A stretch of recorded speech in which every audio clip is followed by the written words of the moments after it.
I was trained as a lawyer, but my background was really in finance and math. And in 1998, I was at a company, and our general counsel was lazy, and we got sued for patent infringement. So the company didn't know what to do, so they said, well, you used to be a lawyer, you handle it. And so I was just fascinated by it, and fortunately I had access to the internet. So I knew about as much about patents as many as you, which was very little. First thing I found out was that the concept of patents had been around forever. So first patents credited to the Athenians in Greek times, and if you disclosed your recipe and won a recipe contest, they gave you exclusive rights to your recipe for some period of time, 6 months, a year, whatever it was. Then what I found out was that actually all our patent law, including here in Taiwan, traces back to something that the Venetians did in the 1400s. And that the British did in the 1500s. So these concepts that patent lawyers talk about have been around forever, and I think that's why the area of law is so complicated. And so that was all I really needed to understand. And then the next part is that, and this is really important, it's a right to exclude, it's not a right to practice. So if you have a great patent, that's wonderful, except for understand that the only thing it gives you is a right to exclude others from doing whatever it is you have the right to do. So really important. Then let's assume you get past all the things that YT talked about and you're the proud owner of a patent. Now what? That's where I came in. And I started to realize that there was this incredible arbitrage opportunity that existed simply because people didn't really understand what a patent was or how to effectively utilize it.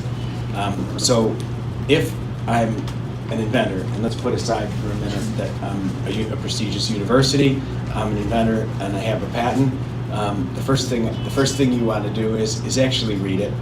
It's really sad. One of the things we find is that inventors give too much discretion to their patent lawyer, and the patent lawyers will just run off and invent and change the disclosure or change whatever it is that the inventor wanted to do simply so they can get it through the patent office. That's a big mistake. If you're going to take the time to be an inventor, be an inventor. You wouldn't turn your research paper over to somebody and never look at it again. Maybe you give it to your TA or to your research assistant, but you're going to look at it before you submit it to the committee for peer review. Make sure you do the same thing as an inventor.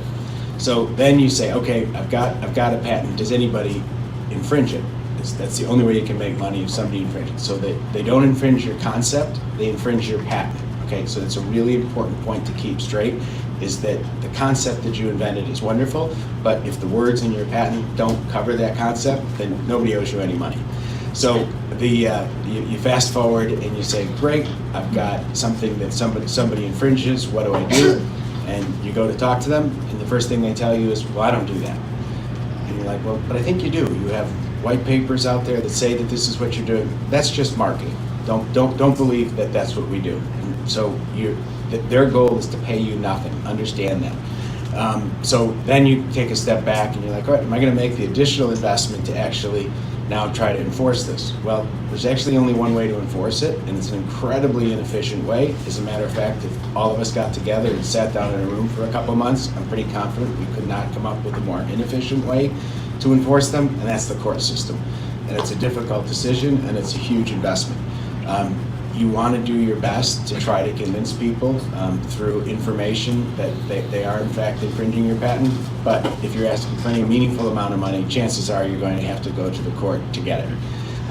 That process is absolutely miserable, and it's only effective in a couple of jurisdictions. So, for example, I'm sure that you have patent law here and it's relevant, but I wouldn't want to come here and have an argument with a local company about whether or not they infringed my patent or not. So again, if you're going to take the time to do it, probably want to invest in adding and getting your patent validated in other jurisdictions like the US and China and Europe, where those things are much more accepted and patent litigation is just accepted as a way of life. So now looking at it as taking a step further back, you want to say, listen, as an inventor, why did I do it?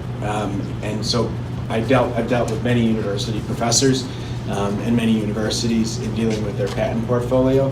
And I actually think that one of the things that universities need to do first is to decide whether or not they should even be patented. Generally, it's a waste of money. So about 2% of the world's patents ever transact. So you need to say, am I patenting just because I want the prestige of saying that I have a number of patents? If that's what you want to do, then you can save a lot of money because you can get your patents done for about $1,000 a piece, and say you're actually got a lot of patents. They'll be worthless, but you'll be able to check a box and say you have lots of them. Second thing is you can accomplish a lot through papers and disclosure, and not invest the amount of time that you need to in patenting. And some universities that I talk to, they say our mission is actually to disclose information. We're not. We love it that you're a capitalist, Eric, and good for you, but we're not.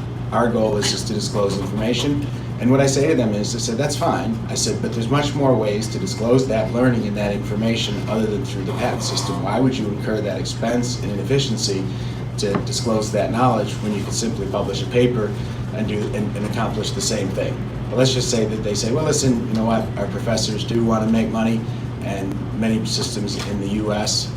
Have systems where the professors or inventors are entitled to somewhere between 15 and 50% of whatever the university makes in enforcing the patent, and that's a huge incentive for some universities. In the U.S., Carnegie Mellon is well known for that. Iowa State is actually bizarrely well known for that. And the professors who are successful actually make a significant amount of money over and above their professor salaries, far more than their professor salaries do. So those that want to go down that path, that's where we came in. And what we did was that the universities didn't have financing to do it, so we came in and provided the expertise and the financing to effectively teach them how to do it. My personal view is that as difficult as it is, that the process of patenting, and as you're going through that process, you're going to question it and wonder whether or not it is worthwhile. In fact, it is worthwhile. And I have the utmost respect for inventors, regardless of whether or not their patents are infringed or used by anyone. It's a difficult process, and anyone who has one has gone through a significant amount of effort to achieve it. And so I hold them in high regard for that very simple reason. Those that make money, I actually hold in even higher regard because I know how hard they have to work. One of the things that Professor Shim said that's critical to understand is that depending on your perspective, they will, some companies make an effort to discredit the inventor however they can. And so in the US, for example, whereas people like Edison and whatnot were at one time held in extremely high regard, and you had people who said, hey, I want to be an inventor, that today that's not as common as it once was. And so things like open source, things have changed people's views on whether or not this property should even be owned. That's starting to switch back now. I think that they realize that they've gone a little bit too far, and you actually do need to incentivize people to invent and make these disclosures. But that's an ongoing process. And right now, China by far is the place, if you're going to have a patent, to file one. I wouldn't, if you were just going to file in Taiwan, I wouldn't waste my money. Excuse me. As the years go on, it probably take. What I find is that at most universities, a very small percentage of the patents that they have are ultimately infringed. And the reason is because most of you are far too ahead of your time. You need to understand that a patent, in the best case, lasts about 20 years from the time you file it. So as you're pursuing your invention, you might want to think about where it's realistic for the market to go. And one of the things that happens, particularly in academic environments, is that you're so far ahead of the market that the market may adopt your technology, but not within the relevant time, not within the relevant 20-year time period. So that's something else that I would keep in mind as a university owner or as a university inventor. I think that the future for most of the universities that are patent owners is that they will make that base decision that I talked about. It's our job to expose these ideas to the market. It's our job ultimately to make some return on them.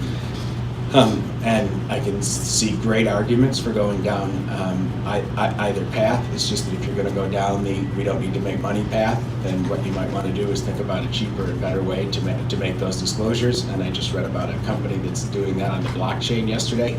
And they're trying to eliminate deficiency in the patent system by eliminating patents, which is certainly one way to do it.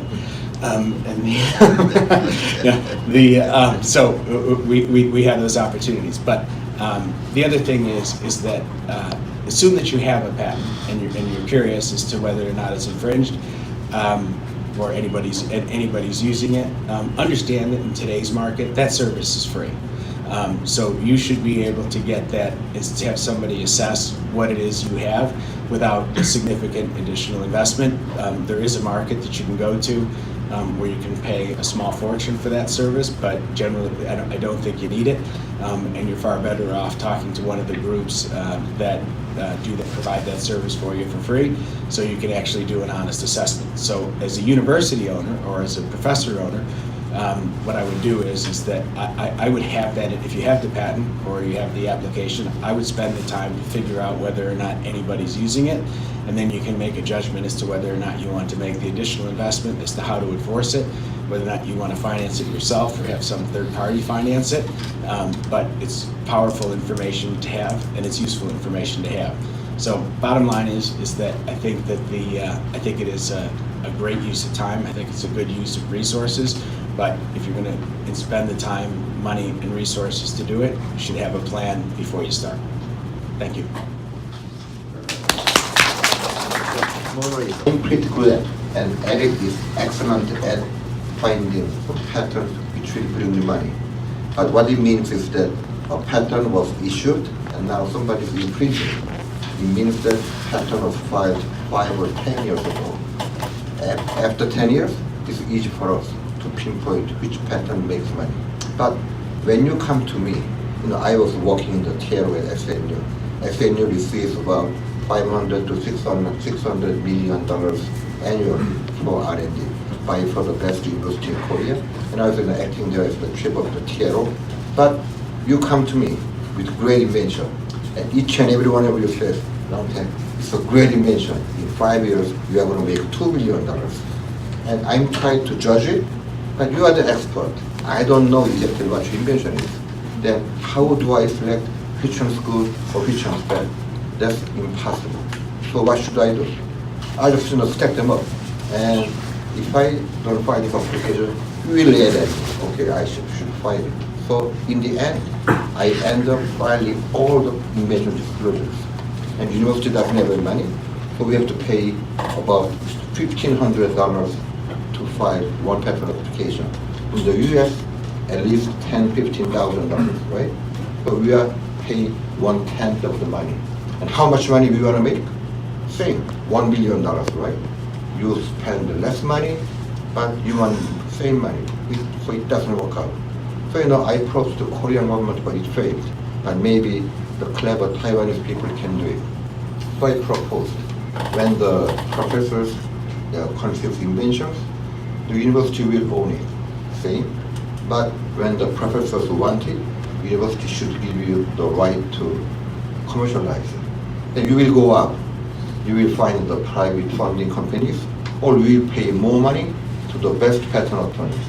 Then from the beginning, the patent will come out with the best quality you can. But university officers don't like it because, then they may lose their job or their business size may shrink. But think about that. All the money, your tax money, you invest into R&D or give work to great inventions, but they are ruined because in the first phase, you pay only $1,000 or $1,500 to the patent attorneys. And with the small money, no good patent can come out. Unless the patent attorney is your girlfriend or boyfriend, right? So I think, to make money, patent users, then let's be more rational, practical. So, if you can kind of persuade the lawmakers, still university can keep the patent title, and when you make money, they will have their portion. But you, as the inventor, you have all the right to get the private funding and make good patent and fight in great nations, then your chance will increase.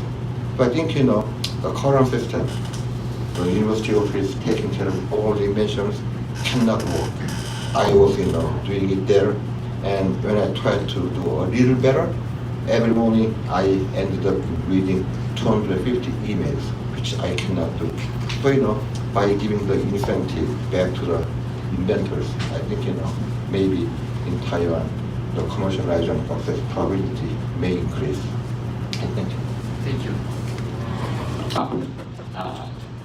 I just saw a movie, Steve Jobs, and in the movie, I still remember a speech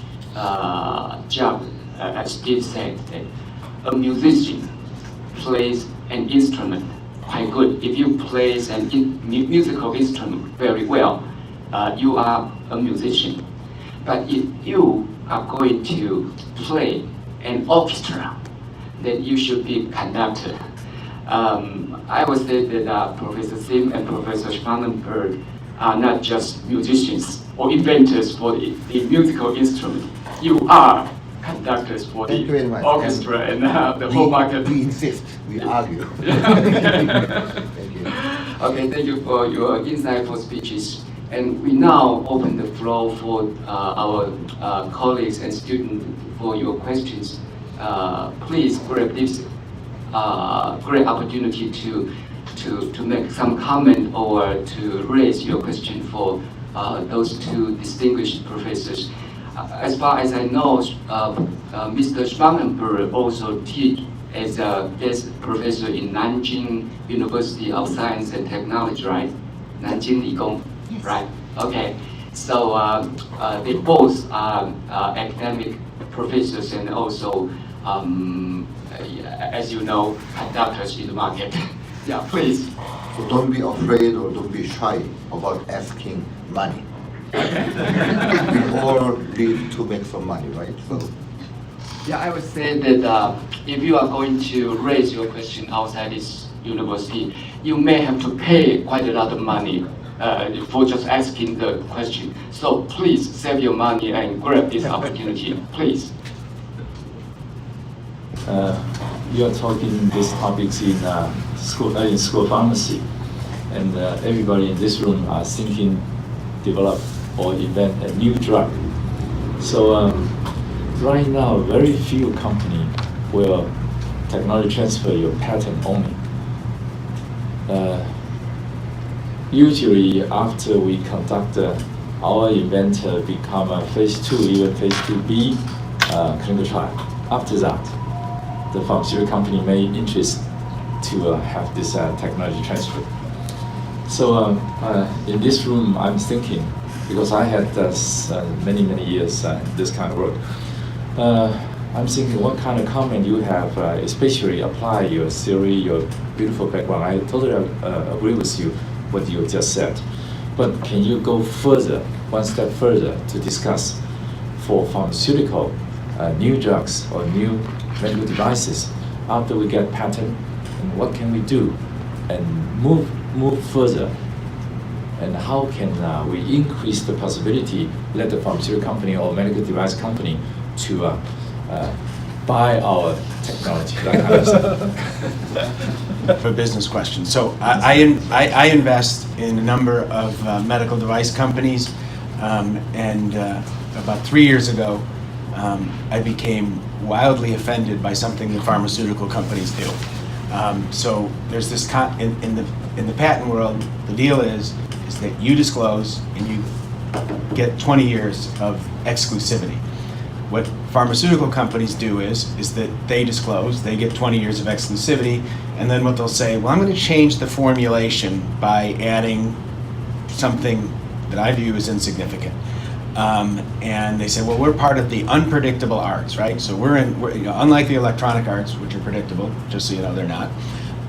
We're in the unpredictable arts because it's chemistry, and who knows what's going to happen when we add add water to this, dry it differently. So the most outrageous example was there was a company out of Germany that they propofol, so used in I think 80% of the world's surgeries. And I was reading their patents, and I realized that the patent had nothing to do with the drug. it had nothing to do with anything about the drug other than it was a patent on the vial. And actually the rubber stopper that went in, and their invention was that they siliconized that rubber stopper as if like that was something. I mean, I'm not a chemist by training, and I was just appalled by this. In any event, so you have to understand, the reason I tell you that is not because what we did was so great, although we just knocked out that propofol patent and the propofol price is going to fall again. But I wanted to tell you what their mindset is, okay?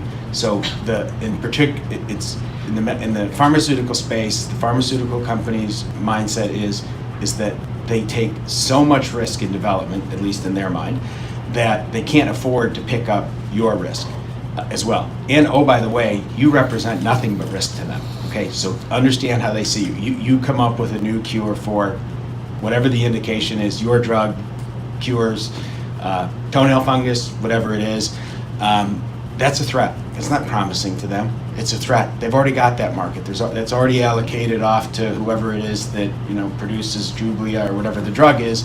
So first of all, you need to find that. You need to find that mindset. So not to promote what we're doing next, but this really bothers me. And so one of the things is that I think that particularly in the pharmaceutical space, it's far too insular. So what we want to see happen is that, my background's in finance actually, is that, and there's a concept called portfolio theory. So what I need you to accept is, if you buy into our idea, is that, hey, I might have a great idea for a new chemical entity. I might have a great new idea, even for a new formulation, whatever it is, but recognizing that no one's going to invest the millions, tens of millions, hundreds of millions, unless they have a diversified shot at doing it. So what we want to see happen to change this market is that more people that have these type of inventions combine them into pools to actually diversify the risk for more investors. If you do that, you will attract more capital. So in order to fix the problem that you're talking about, we need to change the financial model a little bit. It's a little different in the medical device space, and my team would be much more qualified to talk about that, but that's also a monopoly operation as well, okay? So there's a small number of competitors in that space. So if you're going to do back, you're going to run into Medtronic. If you're going to do knees, you're going to run into Stryker. And so you just need to have the mindset that it's difficult to attract capital to that new idea, because it's not just the money that you have to put it to work, it's the money, and oh, by the way, you're putting them at risk, and they're going to do everything they can to figure out a way around you and figure out a way to crush you. So again, what you need to do is I think, in order to be effective, is change your mindset as well, and be prepared to cooperate with more people in order to attract that capital. But on the medical device side, No. I think there's time's up. in addition to cooperating with others, which professors and researchers aren't necessarily the best at, but try. You have to take you're just independent. It's the nature of your it's your mindset. What you have to get comfortable with is that would you rather own a smaller percentage of a $1 billion company or 100% of a $1 million company? In my mind, there's no choice. That's a very easy decision. So again, the opportunity, what you're seeing happen in the U.S., and I think it will make it around the world, is that these universities are applying models where they diversify the risk and attract more capital as a result of bringing in more different research projects within a particular vertical or area. NCE, New Chemical Entity, is a little bit different. I think that's going to probably organized by likely indication, but it's going to happen, and the first pools are out there forming. And shockingly enough, we're so awash in capital right now that the capacity is out there to invest in it. I know how the organization works. I bet many of the inventions would be worth $1 million, or some of them may even be worth $100 million. But the current system you have in Korea does not work, because it's like 1/n. It doesn't. At the present, when you first invent, there's not much way to assess the real value of the invention. So I guess as I said, if you can devise some transformational policy or university policy such that still universities gonna make the same money when you succeed. But if the university can give you some leadership to actively commercialize your own invention, then I think the chance will improve dramatically. You know, even though you may have filed 10 patents last year, you will know in your mind which is the top one and number 2 and number 3.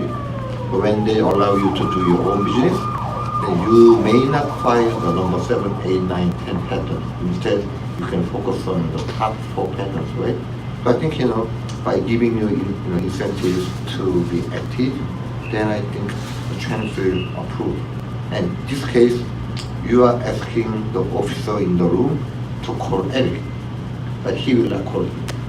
But if you can get the goal, you will call Eric, or you will fly to meet him, or you will bug him every day by sending him emails and phone calls, right? So it's a totally different game. So I would say that, if you can kind of, somehow change the structure, who can actually be in the front or monetizing the patent, then we may be able to see more success in this university than in other universities. I say the same thing in Korea, but nobody listens. Maybe I will try this, but they don't listen back. Any final comment you want to add? No, but thank you, and I hope that you guys learn a little bit new today and go out and pursue your dream. Oh, okay, as a private university, I think this college of Taipei Medical University can get some idea and some strategy for promoting or protecting your patents that the colleagues have invented during these decades. So I hope, as an outsider, although my university is also bears the same name as Taipei, National Taipei University, but my university is a public university, so it might be some, stupid. We cannot use the commercial way to promote or to make the commercial evaluation of our inventions. So I do hope this university will get some ideas, some insight from the speeches that Professor Sim and Professor Spangenberg had just given to us. And at this moment, I would like to thank our two distinguished speakers and also the organizer Mei-Hsin Wang and also Vice Dean and Professor Lee and all our Professor Zheng and some other professor that I cannot name at this moment. And thank you for your comment, and thank you all the students, and thank you.